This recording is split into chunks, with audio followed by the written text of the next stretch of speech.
الكريم وبه نستعين أما بعد شرح نخبۃ الفکر مکمل ہو گئی۔ ظاہر ہے کہ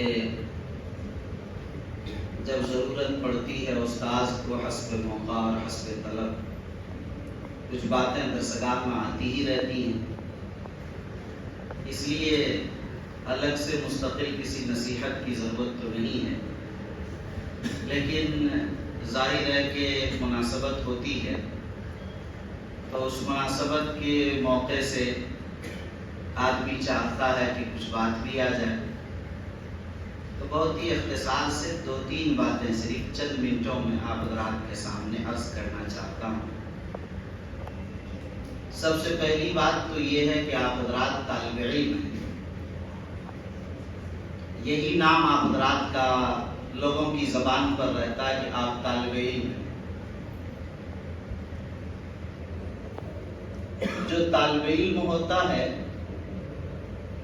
وہ صرف درسگاہ میں طالب علم نہیں ہوتا، آپ بازار میں بھی پھرتے ہیں تو لوگ جانتے ہیں کہ طالب علم جا رہے ہیں، آپ اسٹیشن پر ہوتے ہیں تب بھی لوگ کہتا کہ طالب علم جا رہے ہیں۔ عجیب بات ہے کہ آپ کو کوئی یہ نہیں کہتا کہ یہ مسافر جا رہا ہے، کوئی یہ نہیں کہتا کہ ایک گاہک گزر رہا ہے مارکیٹ میں، سب کہتا کہ طالب علم جا رہا ہے۔ یعنی آپ ایسے مختص ہو گئے ایک نام کے ساتھ کہ آپ کا نام بدلتا نہیں کسی حالت میں۔ یہ خوش نصیبی کی بات ہے کہ ہر انسان طالب علم ہے، جب تک وہ پیدا ہوا اور جب وہ مرے گا تب تک طالب علم ہے، لیکن دنیا ان میں سے کسی کو طالب علم نہیں کہتی ہے، صرف طالب علم آپ کو کہا جاتا ہے۔ اس کا مطلب یہ ہے کہ دوسرے لوگ تو طالب علم ہیں، ہونا چاہیے، مگر انہوں نے اپنے آپ کو عملاً لگایا نہیں ہے کہ ہر وقت وہ طالب علم میں لگے۔ کوئی کاشتکاری میں لگا ہے، کوئی تجارت میں لگا ہے، کوئی ظاہر ہے کہ زراعت میں لگا ہے، کوئی کسی اور کام میں پیشے میں لگا ہوا ہے، کوئی کسی مشغلے میں لگا ہوا ہے۔ آپ ہیں کہ طلب علم ہی میں لگے ہوئے ہیں اور طلب علم ہی میں لگے رہیں گے اور لگے بھی رہنا چاہیے۔ دیکھیے جب طالب علم ہیں تو آپ کو ہر وقت طالب علم ہونا چاہیے، اس لیے کہ جو آدمی دکاندار ہوتا ہے، آپ کو شاید تجربہ نہیں ہوگا، کچھ تو جانیں گے آپ بھی، وہ ہر وقت وہ دکان ہی میں اس کا دماغ ہوتا ہے۔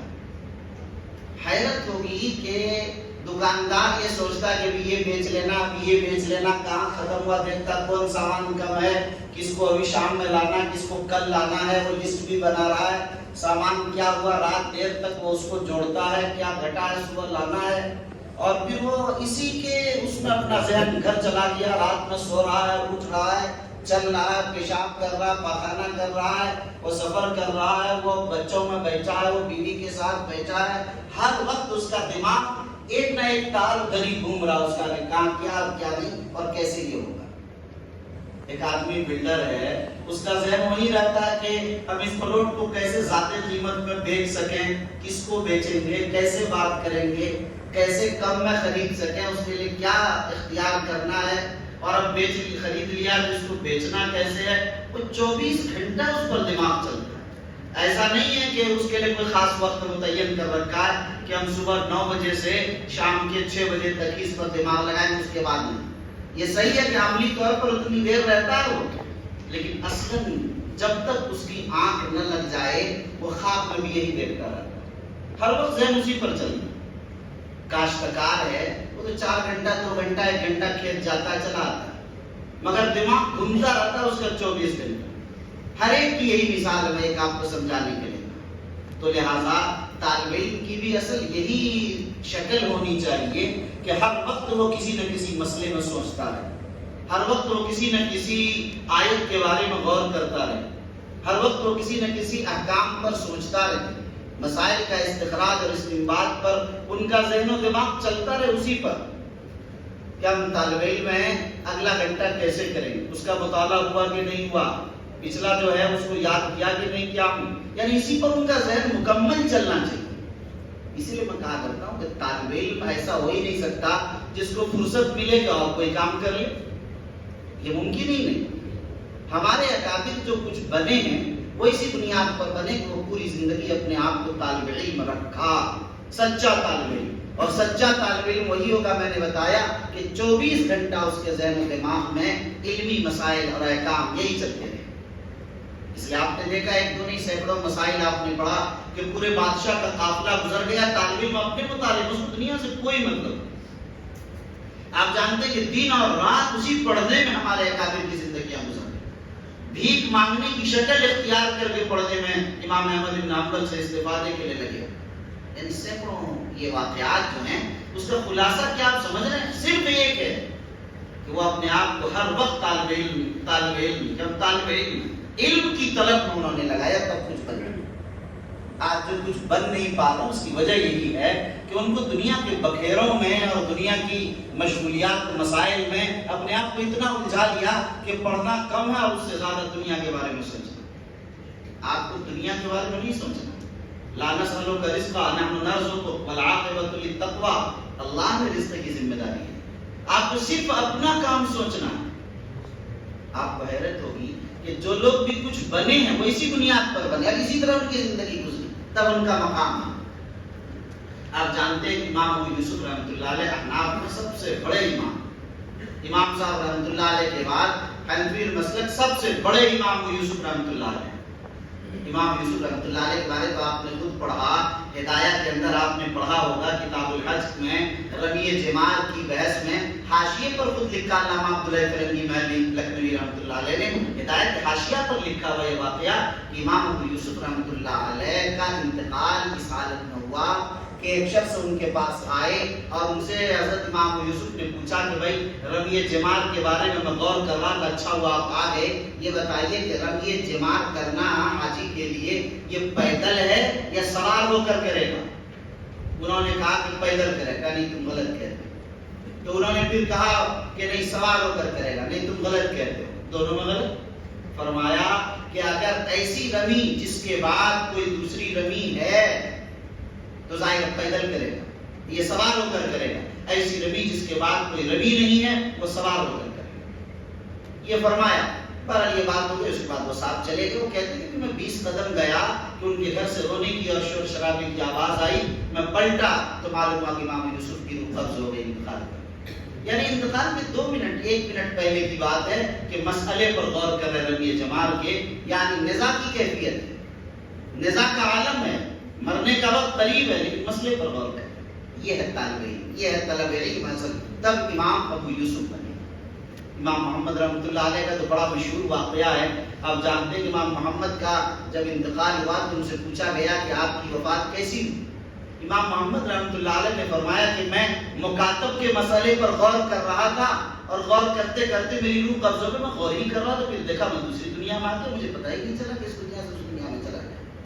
مکاتب کے مسئلے پر غور کرتے ہوئے اس دنیا سے اس دنیا میں چلے گئے، یعنی موت کے وقت بھی صرف یہی چیز تھی، اس لیے وہ طالب علم تھے، علم اس لیے آیا، اس لیے وہ امام محمد بنے۔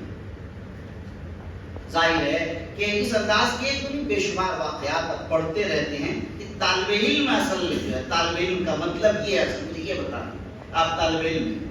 یحییٰ ابن معین کا نام تو آپ نے کافی پڑھا نہیں سنا اس میں۔ یحییٰ ابن معین کے بارے خود ہے کہ ان کے پاس ایک شخص آیا اور ان سے کہا کہ فلاں حدیث سناؤ جو تم بیان کرتے ہو، میں نے سنا کہ تم بیان کرتے ہو۔ وہ حدیث انہوں نے بیان کرنی شروع کی زبانی۔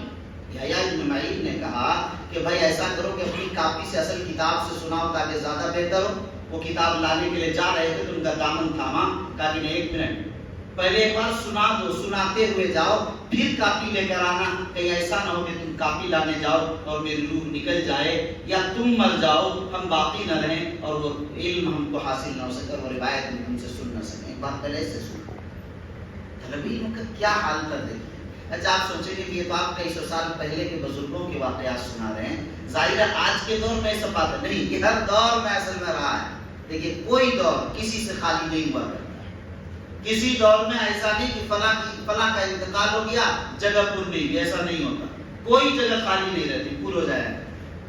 اسی لیے آپ کے ذہن میں یہ بات رہنی چاہیے، آپ سمجھیے اچھی طرح کہ آج کے ہر دور میں یہی رہا۔ ابھی حال ہی کے دور میں حضرت مولانا مفتی عزیز الرحمان عثمانی رحمۃ اللہ علیہ جو صدر مفتی تھے دارالعلوم دیوبند کے، مفتی عزیز الرحمان عثمانی کے احوال میں آپ نے پڑھا ہوگا کہ مفتی صاحب رحمۃ اللہ علیہ کے سب سے پہلے مفتی تھے اور صدر مفتی تھے، انہی کے فتاوا دارالعلوم دیوبند کی شکل میں جو جلدوں میں آئی ہے۔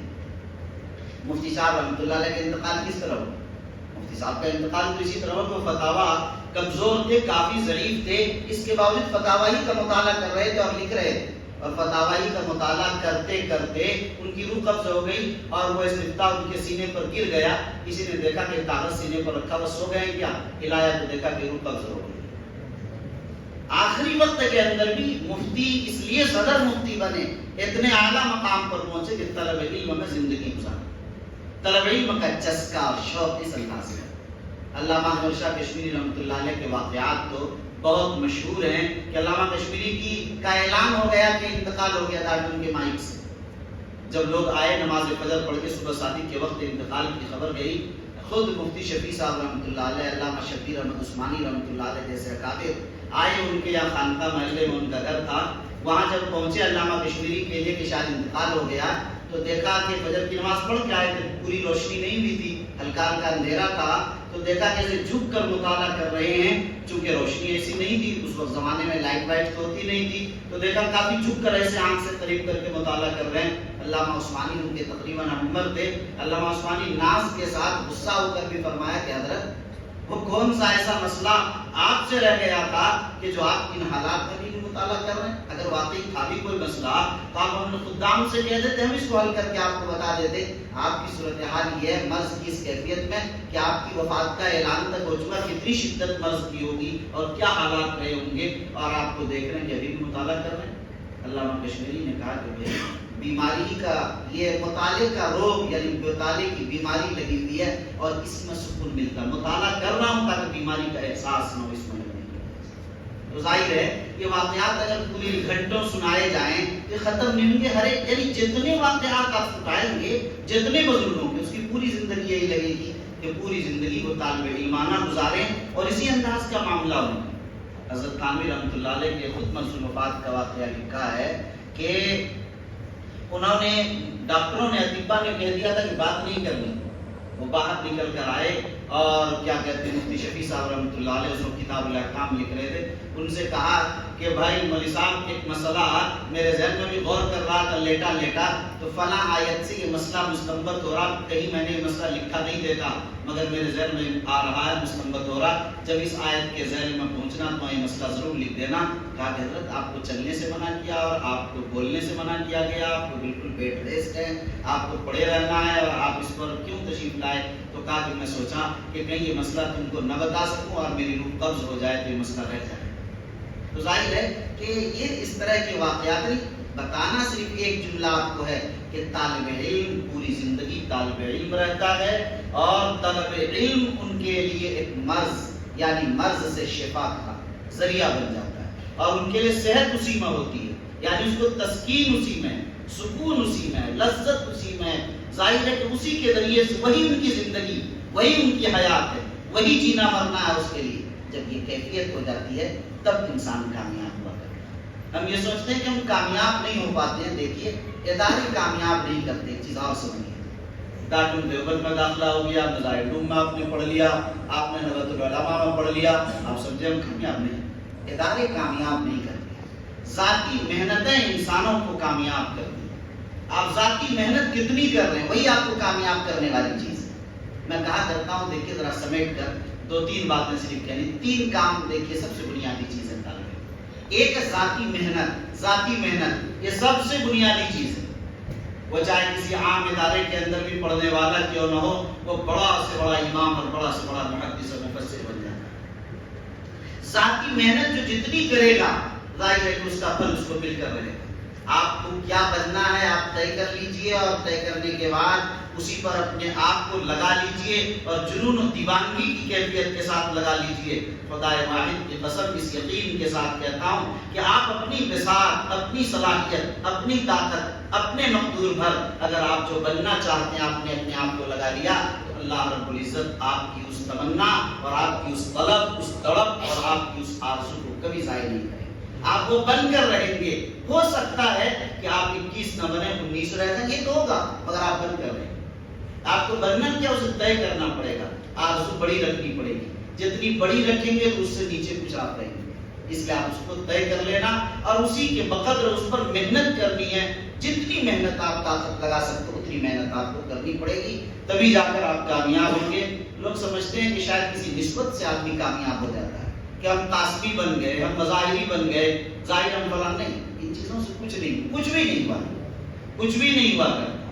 تھوڑی دیر کے لیے آپ کہہ دیں ہم فلاں جگہ سے فارغ ہیں، مولانا صاحب تقریر کیجیے گا، اور آپ تقریر نہیں کر پا رہے ہیں تو اگلے دن صاحب کوئی نہیں پوچھے ہوں گے آپ تاسبی صاحب.